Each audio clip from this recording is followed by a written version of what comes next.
Assalamualaikum warahmatullahi wabarakatuh. Alhamdulillahi rabbil alamin.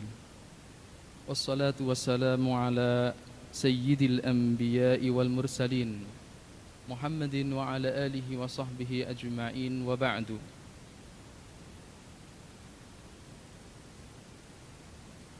Rabbi shrah li sadri wa yassir li amri wahlul 'uqdatam min lisani yafqahu qawli.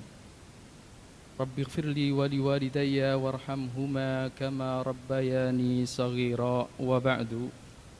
Jamaah salat zuhur rahimakumullah. Teriring doa kita untuk guru kita Ustadz Qadim yang sedang diuji Allah Subhanahu wa taala dengan sakit. Semoga beliau, para guru kita ataupun saudara-saudara kita yang juga diuji dengan sakit segera diberi kesembuhan oleh Allah Subhanahu wa taala. Syafahumullahu syifaan ajila, anta syafi la syifaa illa syifauka syifaan la yughadiru saqama. Kita akan lanjutkan pembacaan hadis baginda Rasulullah sallallahu alaihi wasallam. Hari ini kita akan membaca hadis yang ke-16, masih berkaitan dengan ibadah salat. Tentang fadilah atau keutamaan salat sunnah rawatib, yaitu salat sunnah 2 rakaat sebelum subuh atau sebelum salat fajar. Diriwayatkan dari sahabat Qais bin Amr bin Sahl al-Ansari. Qais bin Amr bin Sahl al-Ansari dari kalangan kelompok Ansar. Ra'a Rasulullah sallallahu alaihi wasallam rajulan yusalli ba'da salati subhi. Suatu saat baginda Rasulullah sallallahu alaihi wasallam melihat secara langsung ada salah seorang sahabatnya sholat 2 rakaat setelah sholat subuh berjamaah. Tidak sesuatu yang wajar ya. Setelah sholat subuh berjamaah bersama selesai, ada di antara sahabatnya yang kemudian sholat 2 rakaat, sementara yang lain tentunya tidak. Faqala Rasulullah sallallahu alaihi wasallam, Rasulullah kemudian mengomentari, salatus subhi rak'atani, salat subuh itu hanya 2 rakaat, tidak ada salat setelahnya. Mengingatkan sahabatnya tadi. Ternyata apa yang dikatakan sahabat Rasulullah tersebut? Faqala ar-rajul, inni lam akun sallaitu rak'ataini allataini qablahuma fa sallaituhuma al-ana.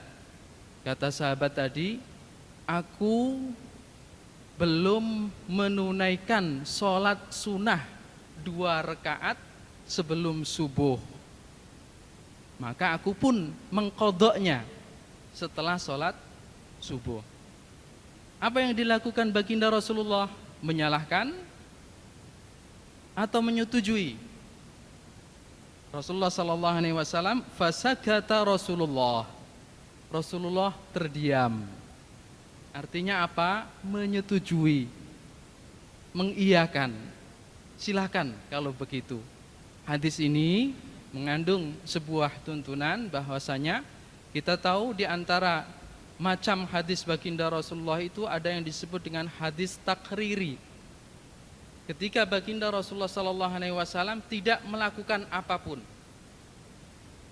tidak mengucapkan apapun, dan ini sebagai hujjah atau dalil bahwasanya apa yang tidak dilakukan baginda Rasulullah boleh jadi bisa menjadi sumber syariat, asalkan Rasulullah melihat, mengetahui, mengiyakan, menyetujui, tidak mengingkari atau menyalahkan. Dan ini termasuk. Kembali lagi, sahabat tadi mengqadha sholat sunnah subuh setelah sholat subuh berjamaah selesai. Rasulullah mempersilahkan.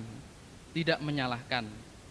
Nah, riwayat ini menegaskan dari hadis baginda Rasulullah SAW tentang besarnya fadilah keutamaan sholat sunnah rawatib 2 rakaat sebelum sholat subuh. Oleh karena itu, Bapak Ibu, kalau kita terlambat sholat berjamaah subuh, yang pertama jangan sholat sunnah dulu, ikuti sholat subuh berjamaah, kemudian kita baru mengqadha sholat sunnah subuh setelahnya, baik di masjid maupun di rumah. Karena masyarakat kita barangkali belum begitu tahu, mungkin akan menimbulkan fitnah, maka lebih baik melaksanakannya di rumah. Kalau bagi baginda Rasulullah SAW, para sahabat oke, tidak akan jadi masalah. Tapi dalam masyarakat mungkin kita perlu sosialisasi yang lebih banyak, dan untuk mencegah fitnah ataupun keributan, kalau kita ingin menunaikan sholat sunnah 2 rakaat setelah subuh, maka bisa dilaksanakan di tempat terpisah, khususnya di kamar atau di rumah sendiri. Aqulu qawli hadza wa astaghfirullah li wa lakum. Tsumma assalamu alaikum warahmatullahi wabarakatuh.